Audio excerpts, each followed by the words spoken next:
हाथ उठाकर बताएं आप में से कितने लोग मानते हैं कि आप ब्रैड पिट की इस तस्वीर को सिर्फ एक पेंसिल और कागज के टुकड़े से बना सकते हैं।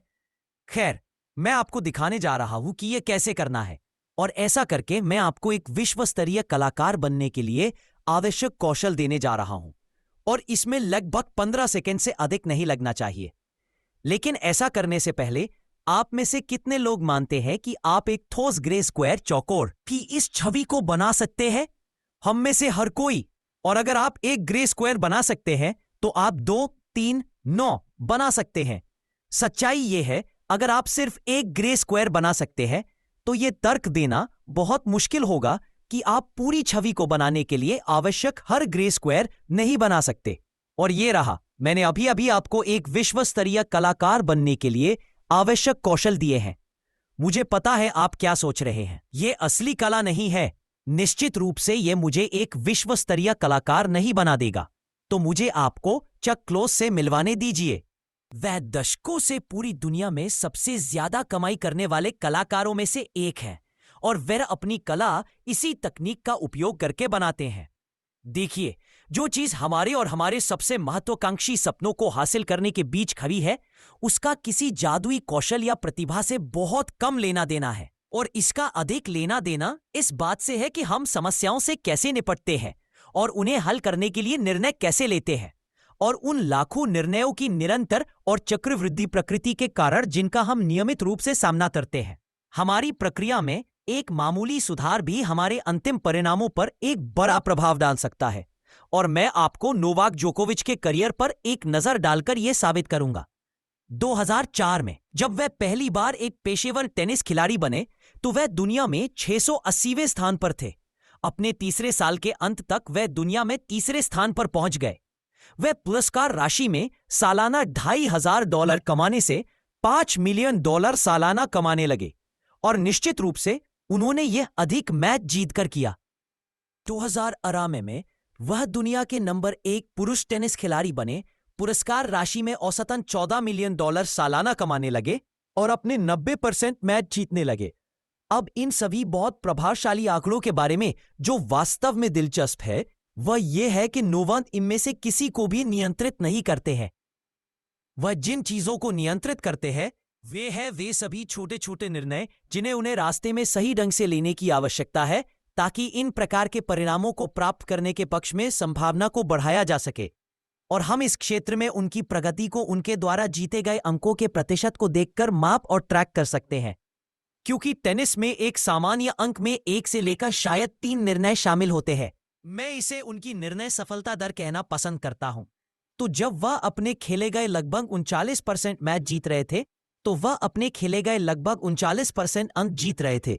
फिर दुनिया में नंबर 3 बनने के लिए और रैकेट घुमाने के लिए वास्तव में $5 मिलियन सालाना कमाने के लिए उन्हें अपनी निर्णय सफलता दर को केवल 52% तक सुधारना पड़ा।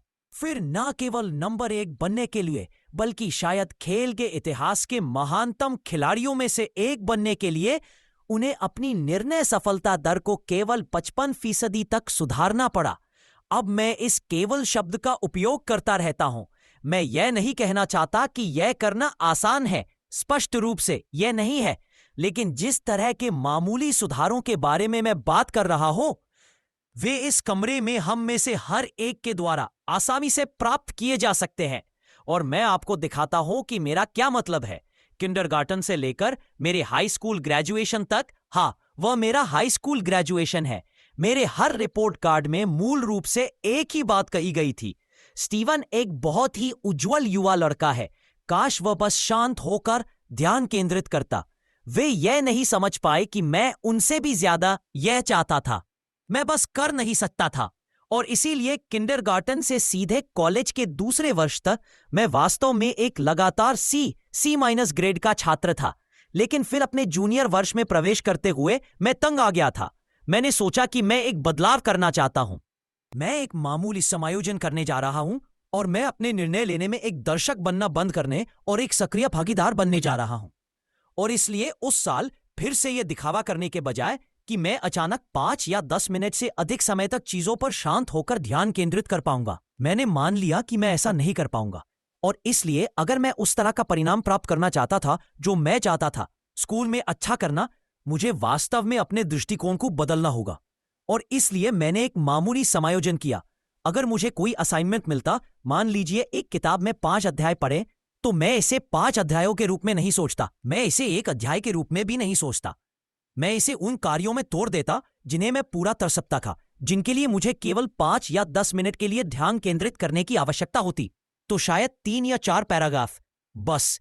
मैं ऐसा करता और जब मैं उन 5 या 10 मिनटों को पूरा कर लेता तो मैं उठ जाता, मैं कुछ बास्केटबॉल खेलने जाता, थोड़ा चित्रकारी करता। जरूरी नहीं कि उसी असाइनमेंट पर, जरूरी नहीं कि उसी विषय पर, बल्कि बस एक और काम पर जिसके लिए मेरे ध्यान के केवल 5 से 10 मिनट की आवश्यकता होती।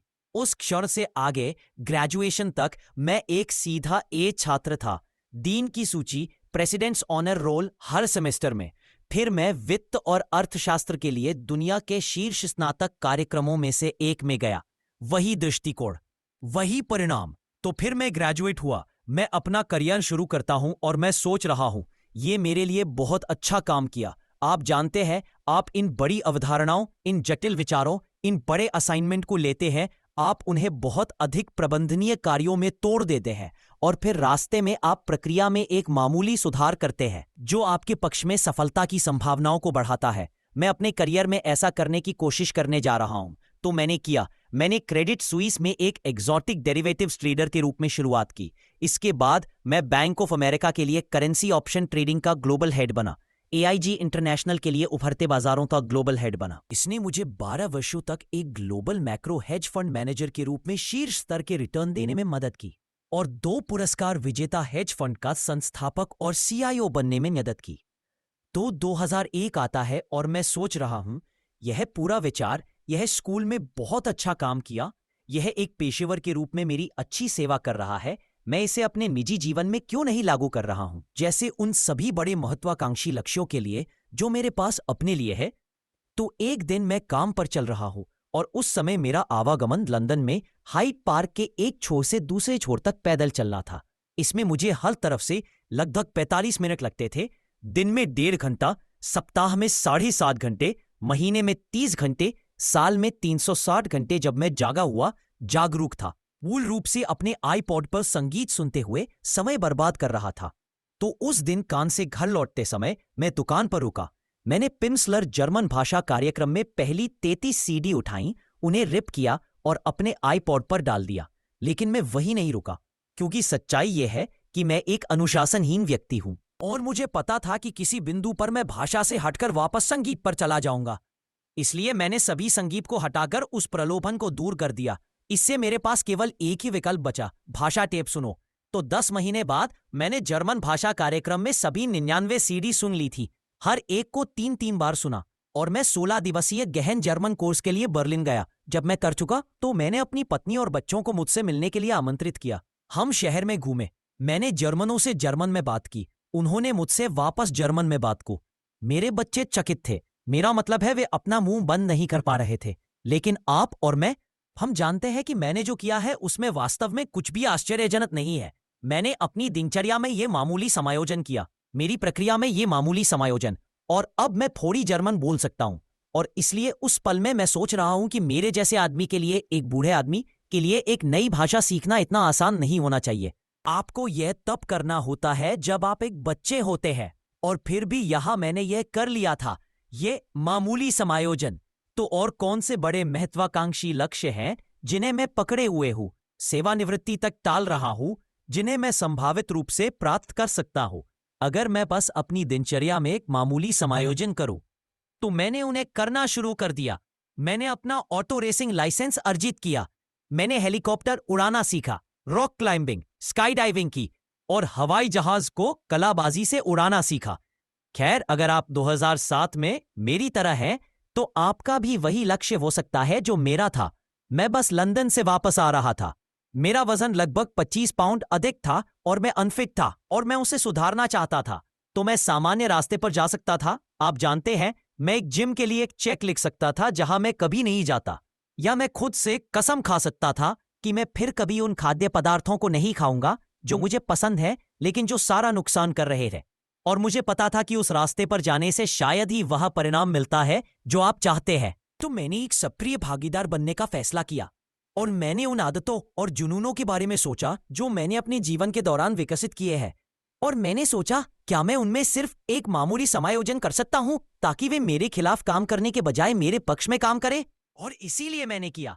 मेरी एक आदत है जहां मैं पिछले 7 सालों से दिन में 1.5 घंटा चल रहा हूं और मुझे बाहर रहने का जुनून है।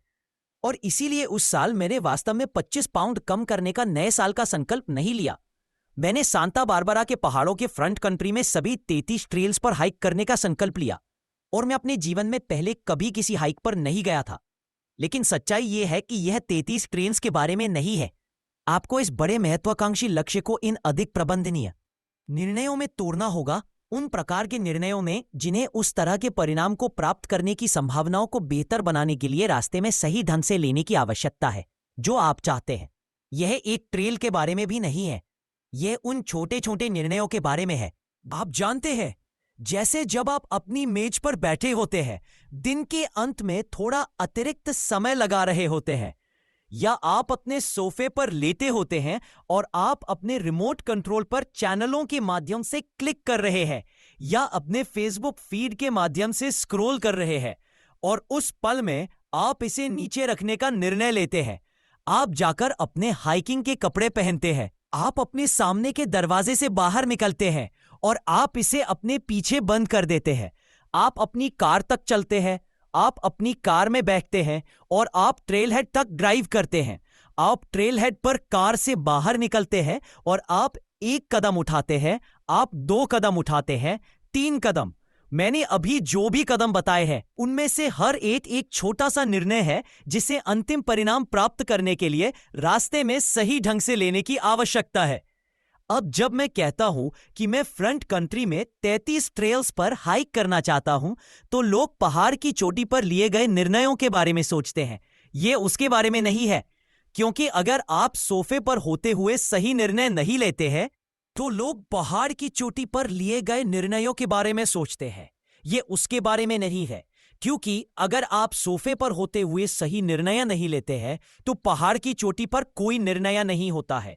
तो साल के अंत तक मैंने फ्रंट कंट्री में सभी 33 ट्रेल्स पर हाइक कर ली थी। मैंने उन्हें कुछ कुछ बार किया। मैंने बैक कंट्री में भी कुछ किए। मैंने 25 पाउंड कम किए और मैंने साल का समापन दुनिया की सबसे कठिन half marathon pier to peak करके किया। 2009 में मैं वास्तव में महत्वाकांक्षी हो गया, एक ऐसे व्यक्ति के लिए महत्वाकांक्षी जो आज भी किसी भी चीज पर 5 या 10 मिनट से अधिक समय तक शांत होकर ध्यान केंद्रित नहीं कर सकता, और वह था 50 किताबें पढ़ना। लेकिन फिर से, ये 50 किताबें पढ़ने के बारे में नहीं है, ये एक किताब पढ़ने के बारे में भी नहीं है, ये एक अध्याय, एक पैराग्राफ, एक वाक्य पढ़ने के बारे में नहीं है। ये उस निर्णय के बारे में है जब आप दिन के अंत में अपनी मेज पर बैठे होते हैं, या जब आप सोफे पर लेटे होते हैं, या अपने फेसबुक फीड को देख रहे होते हैं और आप फोन नीचे रखते हैं। आप एक किताब उठाते हैं और आप एक शब्द पढ़ते हैं। यदि आप एक शब्द पढ़ते हैं तो आप 2 शब्द, 3 शब्द पढ़ेंगे। आप एक वाक्य, एक पैराग्राफ, एक पृष्ठ, एक अध्याय, एक किताब पढ़ेंगे। आप 10 किताबें, 30 किताबें, 50 किताबें पढ़ेंगे। 2012 में मैं वास्तव में महत्वाकांक्षी हो गया। मैंने 24 नए साल के संकल्प ली। उनमें से 12 वे थे जिन्हें मैं देने वाले संकल्प कहता हूं, जहां मैंने 12 धर्मार्थ कार्य किए जिनमें चेक लिखना शामिल नहीं था। लेकिन यह असफलताओं के बिना नहीं है। मैंने रक्तदान करने की कोशिश की और उन्होंने मुझे अस्वीकार कर दिया क्योंकि मैं यूके में रहा था। मैंने अपना शुक्राणुदान करने की कोशिश की, उन्होंने मुझे अस्वीकार कर दिया क्योंकि मैं बहुत बूढ़ा था। मैंने अपने बाल दान करने की कोशिश की और पता चला कि किसी को भूरे बाल नहीं चाहिए। तो यहां मैं खुद को अच्छा महसूस कराने के लिए कुछ करने की कोशिश कर रहा था और इसका विपरीत प्रभाव पड़ रहा था। तो वैसे भी मेरे पास ये 12 सीखने के संकल्प भी थे, 12 नए कौशल सीखने के।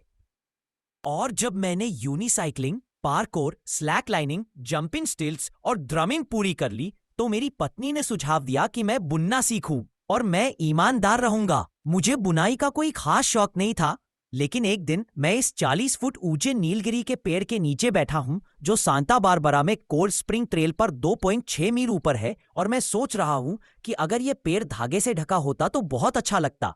और इसीलिए मैं घर गया और मैंने इसे गूगल किया और पता चला कि यह एक ऐसी चीज है जो लोग करते हैं। इसे यान बॉम्बिंग कहा जाता है। आप इन सार्वजनिक संरचनाओं को धागे से लपेटते हैं। और दूसरा वार्षिक अंतर्राष्ट्रीय यान बॉम्बिंग दिवस सिर्फ 82 दिन दूर था। तो अगले 82 दिनों के लिए, चाहे मैं कहीं भी था, अगर मैं एक बोर्ड मीटिंग में था, ट्रेडिंग फ्लोर पर, एक हवाई जहाज में या अस्पताल में, मैं बुन रहा था एक समय में एक सिलाई। और 82 दिनों के बाद मैंने अपना पहला यान बॉम्ब किया था। और इसकी प्रतिक्रिया ने मुझे चकित कर दिया। तो मैं और बड़ी और महत्वाकांक्षी परियोजनाओं के साथ आगे बढ़ता रहा, जिनके लिए अधिक इंजीनियरिंग कौशल की आवश्यकता थी। और 2014 में मैंने लॉस पद्रेस नेशनल फॉरेस्ट में पहाड़ों की चोटी पर 6 विशाल शिलाखंडों को लपेटने का लक्ष्य रखा। लेकिन अगर मुझे इसे पूरा करना था तो मुझे मदद की जरूरत होगी। तो इस बिंदु पर मेरे सोशल मीडिया पर द यार्न बॉम्बर के रूप में कुछ हजार अनुयायी थे और मुझे पैकेज मिलने लगे, बहुत सारे पैकेज, 36 देशों और सभी 50 राज्यों से 388 योगदानकर्ता। अंत में मैंने एक विशाल शिलाखंड नहीं लपेटा, मैंने 18 लपेटे। तो मैं और बड़ी और महत्वाकांक्षी परियोजनाओं के साथ आगे बढ़ता रहा, जिनके लिए मुझे फाइबर ग्लास, लकड़ी और धातुओं जैसी नई सामग्रियों के साथ काम करने की आवश्यकता थी, जिसका समापन एक ऐसी परियोजना में हुआ जो वर्तमान में यहां टक्सन में टीएमसी में है, जहां मैंने बच्चों के अस्पताल को लपेटा। रास्ते में मैंने बुनाई बंद कर दी, मुझे यह तभी पसंद नहीं आया, लेकिन मुझे क्रोशा करना पसंद है। तो मैंने ये 7 इंच के ग्रैनी स्क्वायर बनाना शुरू कर दिया, क्योंकि यह मानक ग्रैनी स्क्वायर है। और मैंने सोचा कि मैं 7 इंच पर क्यों रुक रहा हूं, मुझे बड़ी चीजें चाहिए। तो मैंने बड़े ग्रैनी स्क्वायर बनाना शुरू कर दिया। और एक दिन मैं एक व्यापार यात्रा से घर आता हूं और मेरे पास यह वास्तव में बड़ा ग्रैनी है। और मैं गिनीज की वेबसाइट पर गया। मैं उत्सुक था कि दुनिया का सबसे बड़ा ग्रैनी स्क्वायर कौन सा है, और पता चला कि इसके लिए कोई श्रेणी नहीं है। तो मैंने आवेदन किया और उन्होंने मुझे अस्वीकार कर दिया। तो मैंने अपील की और उन्होंने मुझे अस्वीकार कर दिया। मैंने फिर से अपील की और उन्होंने कहा, ठीक है, अगर आप इसे 10 मीटर गुना 10 मीटर का बनाते हैं तो हम एक नई श्रेणी बनाएंगे और आप गिनीज वर्ल्ड रिकॉर्ड धारक होंगे। तो अगले 2 साल 7 महीने 17 दिनों के लिए एक समय में एक सिलाई, मैंने अंततः आधे मिलियन से अधिक सिलाई पूरी की, जिसमें 30 मील से अधिक धागा शामिल था। और अब मैं सबसे बड़े क्रोशे वाले ग्रैनी स्क्वायर के लिए आधिकारिक गिनीज वर्ल्ड रिकॉर्ड धारक हूं।